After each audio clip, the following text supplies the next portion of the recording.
एक बाघ को बहुत जोर से भूख लगा और इसीलिए जंगल में शिकार करने के लिए चला गया।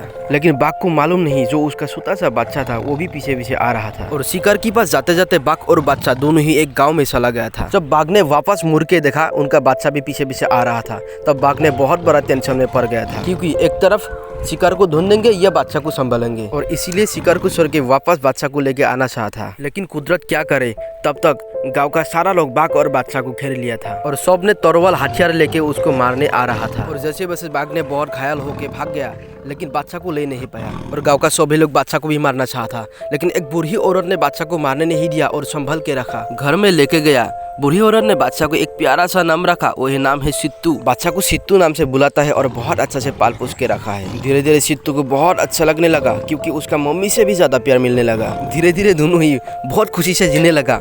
और बूढ़ी औरत जहाँ जाते हैं वो बच्चा भी पीछे पीछे भागने लगता है, और बूढ़ी औरत जो खाते हैं उसको भी गद में लेके खिलाता है। ऐसे ही दोनों का दिन खुशी खुशी से बिताने लगा। लेकिन बूढ़ी औरत को पता नहीं चला था कि हर रात बच्चा का मम्मी बाघ आके बच्चा को देख के चला जाता है। मम्मी बाघ बहुत खुश थे, इसीलिए उसका बच्चा अच्छे इंसान के हाथ में है और सही सलामत थे। एक दिन रात अचानक धमाका हो गया।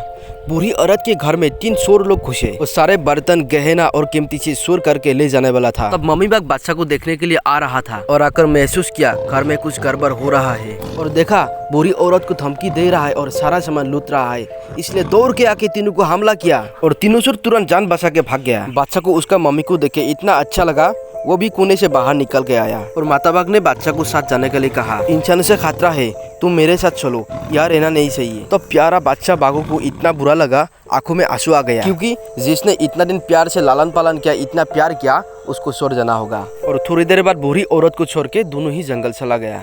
सित्तू को मम्मी के साथ जंगल जाके जितना खुश मिला, उससे ज्यादा बुरा लगा बूढ़ी औरत को छोड़ के, क्योंकि बूढ़ी औरत अकेले रहता है, कोई देखभाल नहीं करता। बूढ़ी औरत को भी सित्तू को इतना याद आने लगा, क्योंकि अभी अकेला पड़ गया। और सित्तू को दिन रात बूढ़ी औरत के लिए याद आते आते शरीर दुर्बल हो गया और बुखार होने लगा। इसलिए मम्मी बाघ ने एक दिन सित्तू को रात बूढ़ी औरत के पास ले जा रहा था, और दोनों दूर से देखा बूढ़ी औरत के घर के पास में एक बड़े से आग जल रहा था और वहाँ बहुत सारे लोग थे। तब मम्मी बाघ को पता चला बूढ़ी औरत और जिंदा नहीं है, उनको ही जला रहा है। और सित्तू को बताया, तुम्हारी दोस्ती ये धरती में नहीं है, तुम्हारी दोस्ती आसमान में चला गया और एक तारा होके रहा। ऐसे कहकर दोनों वापस जंगल चला गया। इसीलिए हर रात सित्तू ने आसमान में तारा देखते रहते हैं, अपना दोस्ती बूढ़ी औरत को याद करता है।